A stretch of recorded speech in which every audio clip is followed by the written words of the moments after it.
भूमाफिया भूमाफिया के ऊपर जब जम्मू कश्मीर की सरकार ने कार्रवाई करना शुरू की तो लोगों ने उसको हिंदू मुसलमान बाइनरी से देखना शुरू किया और कुख्यात और मशहूर मारूफ ये भूमाफिया लैंड ग्रैबर उनके खिलाफ जब सरकार ने कार्रवाई शुरू की तो सरकार भी भौचक्के में रह गई और सरकार परेशान हुई जब सरकार ने यह देखा कि मलिक मार्केट जैसी जगह पर पत्थरबाजी हुई और पत्थरबाजी उस वक्त हुई जब चारों तरफ से मलिक मार्केट में पुलिस मौजूद थी।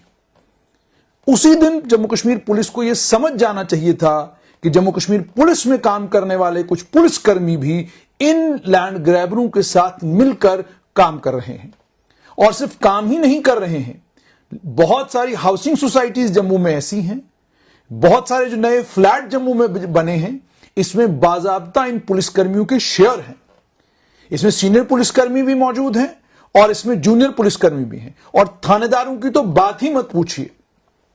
थानेदारों के काम करने का तरीका, थानेदारों के धर दबोचने का तरीका इस तरह का है कि जो भी जुबान कहीं पर यह बात करती है कि ये भूमाफिया के हिस्सेदार हैं, ये भूमाफिया के साथ मिलकर काम करते हैं, उसको कैसे दबोचना है और उस आवाज को कैसे बंद करना है, इस पर जबरदस्त तरीके से ये सारे थानेदार मिलकर काम करना शुरू करते हैं।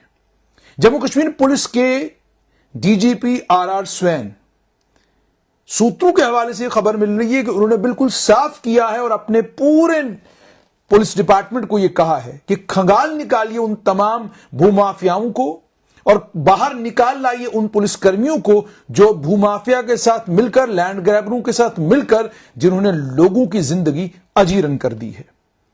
लेकिन यह कब हुआ? यह तब हुआ जब 29 वर्षीय एक व्यक्ति ग्रेटर कैलाश के रहने वाले और जब उनकी मौत हुई।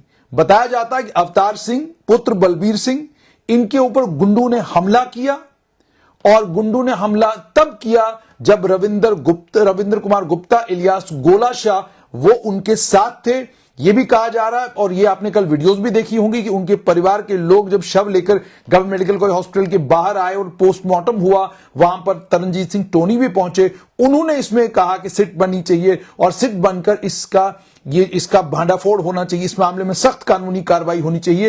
ये सिट विट वाला किस्सा जो है ये मेरी समझ से परे है। बड़ी सीटें जम्मू में बनी, बड़ी सीटों को कहा गया कि आप भूमाफिया के खिलाफ कार्रवाई करिए। वो सिट बाद में करती क्या है उसे मुझसे ज्यादा मुझे लगता है बेहतर तरीके से कोई नहीं जानता होगा।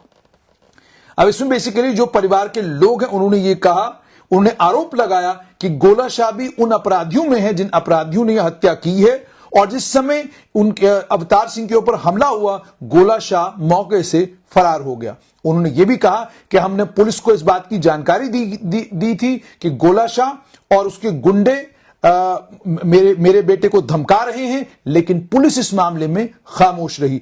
ये जो अवतार सिंह जिनका देहांत हुआ, जिनकी मौत हुई, ये उनके पिता ने कल तमाम मीडिया कर्मियों को बताया और उन्होंने गंभीर आरोप incharge police post greater Kailash SI Puneet Sharma के ऊपर और एसएचओ गंग्याल इंस्पेक्टर हरमोहिंदर सिंह के ऊपर लगाए हैं।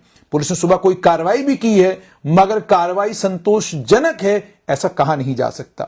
इन्होंने आगे कहा कि एक प्लाट था 1 कनाल और 3 मरले का, इस पर कब्जा करने की कोशिश गोला शाह और उसके गुंडे कर रहे थे और उन्होंने आरोप एक एसएसपी के ऊपर भी लगाया है जो रिटायर्ड एसएसपी है, जिस रिटायर्ड एसएसपी की प्रॉपर्टी गुजरनगर में भी है और कई अन्य जगहों पर जिसकी प्रॉपर्टी है।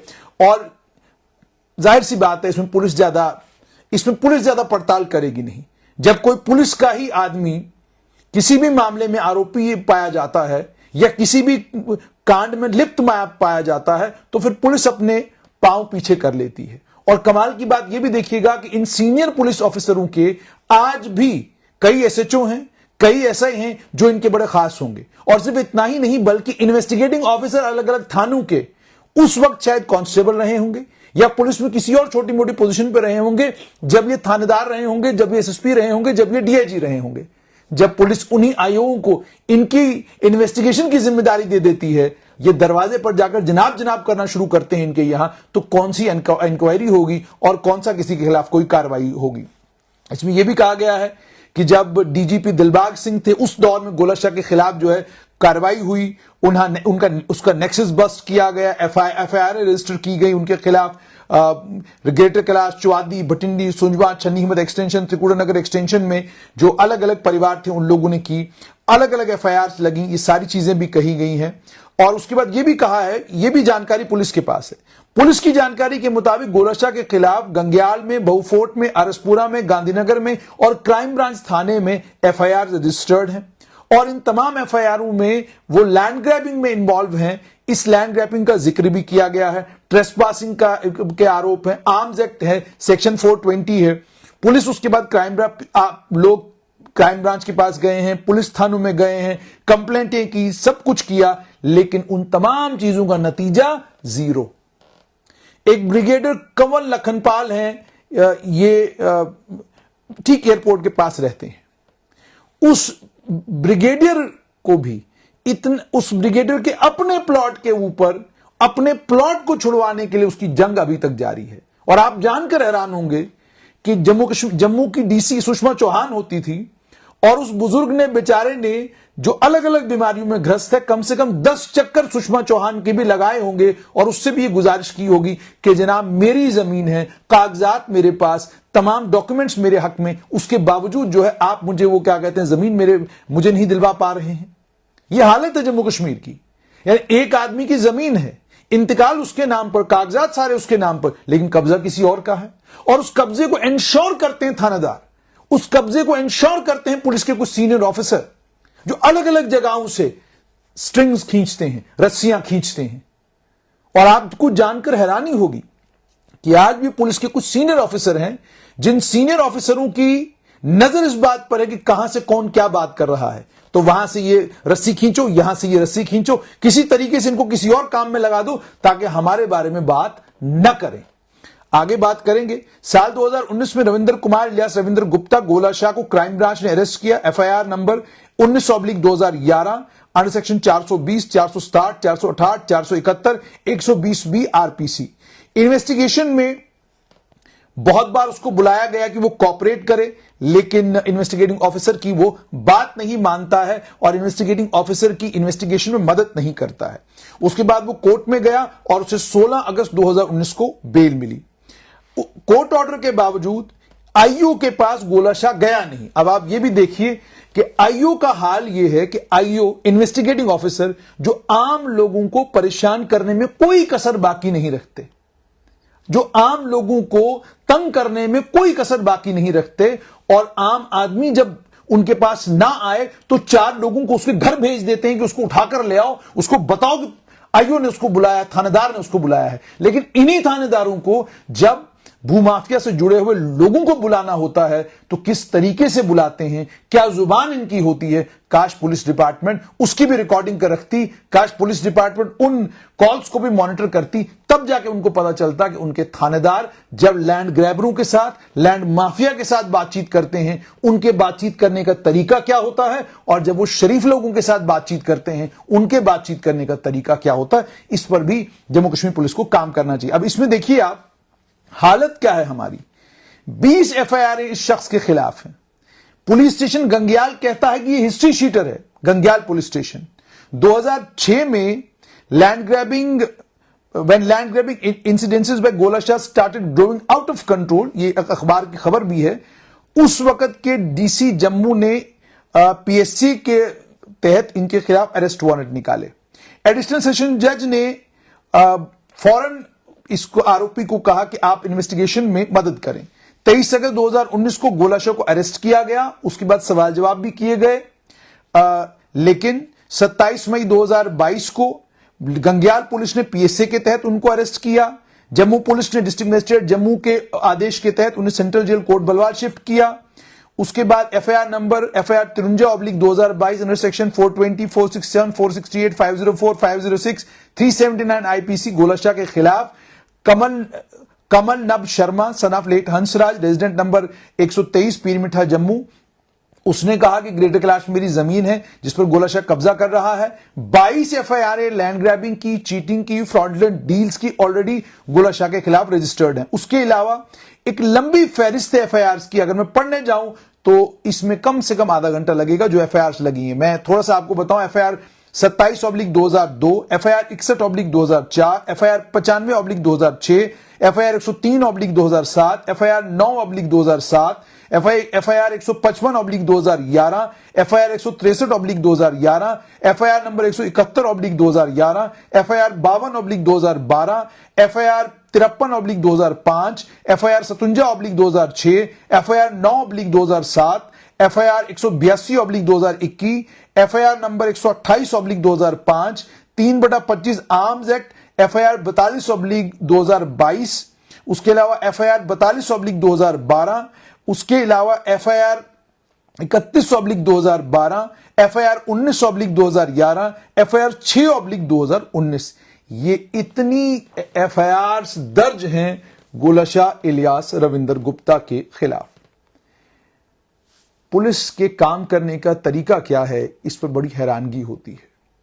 आम आदमी पुलिस थाने में अपनी शिकायत लेकर जाता है इस उम्मीद और इस तवक्का के साथ कि पुलिस मेरी मदद करेगी और जो प्लॉट मैंने किसी आदमी से खरीदा है वो प्लॉट मेरे हवाले करेगी।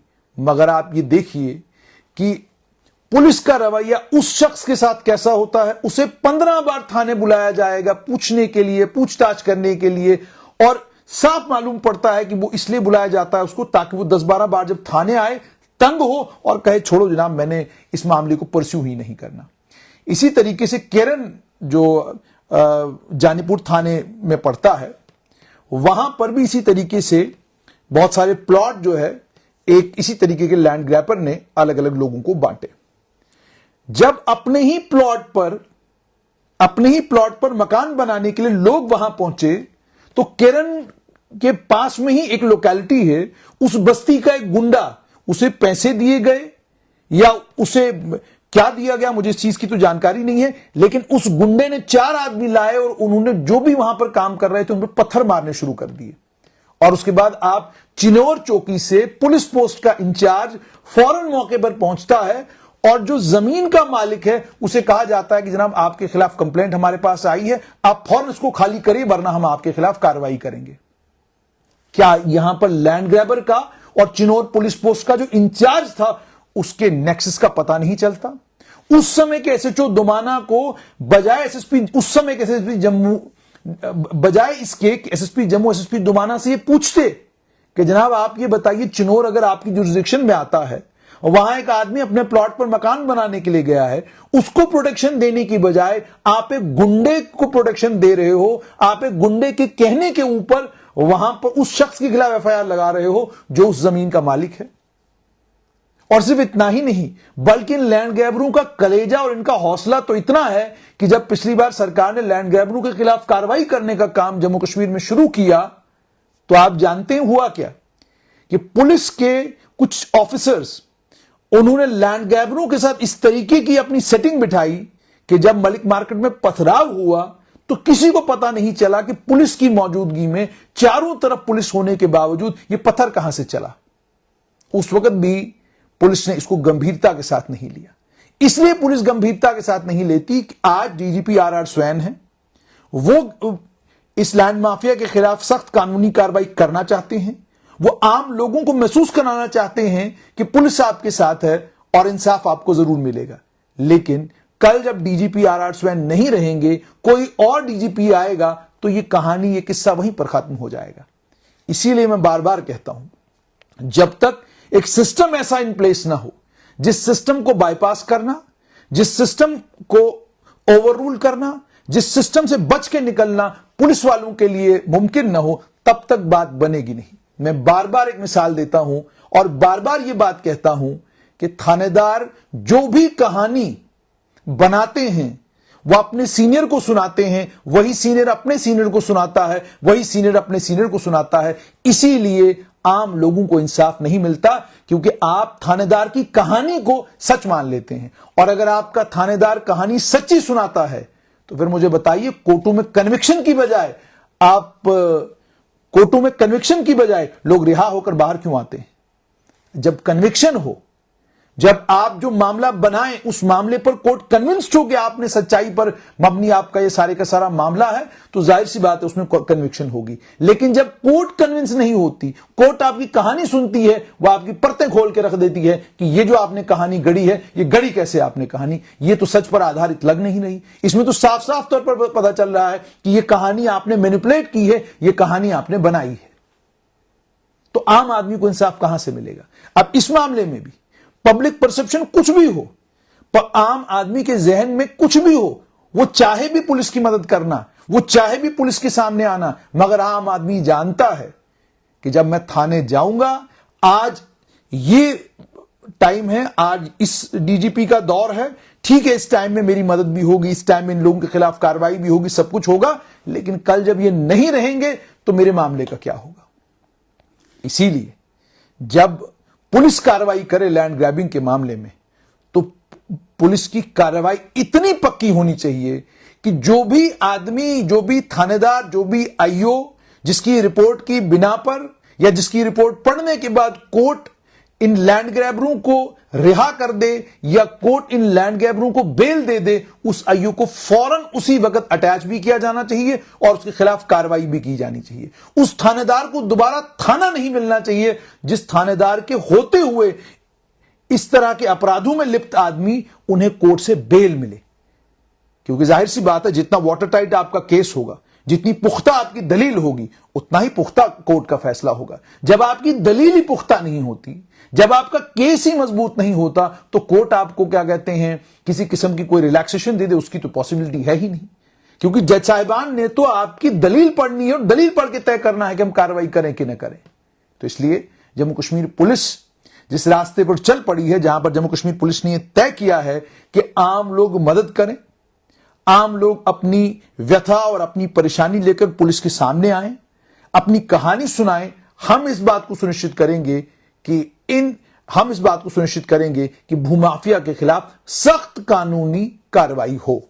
मगर मैं जैसे बार बार इस बात को रिपीट कर रहा हूं, रीइटरेट कर रहा हूं, जब तक थाने में थानेदार, आईओ, मुंशी, इन तीनों को आप अकाउंटेबल नहीं बनाएंगे, इन तीनों का हिसाब किताब हर महीने आप लेना नहीं शुरू करेंगे, तब तक आप सोचेंगे पुलिस में कोई इनकलाब आएगा, उसकी पॉसिबिलिटी ना के बराबर है।